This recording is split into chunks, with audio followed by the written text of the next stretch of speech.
Hi hello ಎಲ್ರಿಗೂ ನಮಸ್ಕಾರ. ನಾವು ಇವತ್ತು ಪಿತೃಪಕ್ಷ ಹಬ್ಬನ ಮಾಡ್ತಿದ್ದೀವಿ.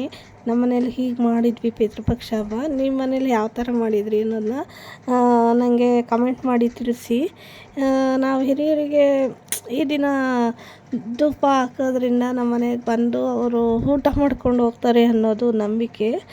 ಸ್ವರ್ಗದ ಬಾಗಿಲು ತೆರೆದಿರುತ್ತೆ. ಆ ಒಂದು 15 ದಿನದಲ್ಲಿ ಸ್ವರ್ಗದ ಬಾಗಿಲು ತೆರೆದಿರುತ್ತೆ. ಅವರು ಅವಾಗ ಪಾಪ ಬಂದಿರ್ತಾರೆ, ಆಚೆ ಬಿಟ್ಟಿರ್ತಾರೆ ಅವ್ರನ್ನ, ಬಂದು ಊಟ ಮಾಡ್ಕೊಂಡು ಹೋಗ್ತಾರೆ ನಮ್ಮ ಮನೆಯಲ್ಲಿ ಅನ್ನೋದು ನಂಬಿಕೆ. ಆ ನಂಬಿಕೆಯಿಂದನೂ ನಾವು ನಮ್ಮ ಮನೆಗೆ ಬರ್ತಾರಲ್ಲ ನನ್ನ ತಾತ, ನಮ್ಮ ಮುತ್ತಾತದಿರು, ನಮ್ಮಪ್ಪ, ನಮ್ಮ ಅಜ್ಜಿ ಎಲ್ಲ ಬರ್ತಾರೆ ಅನ್ನೋ ಖುಷಿಲಿ ನಾವೆಲ್ಲರೂ ಪೂಜೆ ಮಾಡ್ತೀವಿ. ಹಾಗೆ ನನಗೆ ಪಿತೃಪಕ್ಷದ ಬಗ್ಗೆ ಅಷ್ಟು ಗೊತ್ತಿಲ್ಲ. ನಿಮಗೆ ಯಾರಿಗಾದ್ರೂ ಗೊತ್ತಿದ್ದರೆ ಕಮೆಂಟ್ ಮಾಡಿ ತಿಳಿಸಿ. ಯಾಕಂದರೆ ನನಗೆ ಅಲ್ಪ ಸ್ವಲ್ಪ ಗೊತ್ತಿರುತ್ತೆ, ನೀವೂ ಹೇಳ್ತೀರಾ.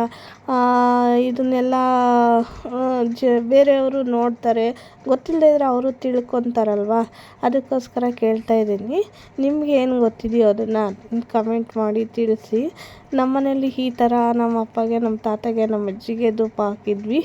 ನೀವೆಲ್ಲ ಯಾವ್ಯಾವ ಥರ ಮಾಡಿದ್ರಿ ಅನ್ನೋದನ್ನು ಮಾಡಿ. ನಾನು, ನಮ್ಮ ಅಕ್ಕ, ನನ್ನ ತಮ್ಮ ಎಲ್ಲ ಪೂಜೆ ಮಾಡ್ತಾಯಿದ್ದೀವಿ ನೋಡಿ.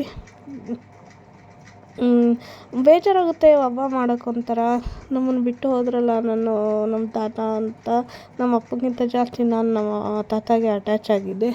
ಹಾಗಾಗಿ ನನಗೆ ಬೇಜಾರಾಗ್ತಿದೆ. ನಮ್ಮ ಅಪ್ಪ, ನನ್ನ ತಾತ ಇಲ್ವಲ್ಲ ಅನ್ನೋ ನೋವು. ಇನ್ನು ಎಲ್ರಿಗೂ ಆ ಥರ ಆಗುತ್ತೆ ಅಂದ್ಕೊಂಡಿದ್ದೀನಿ.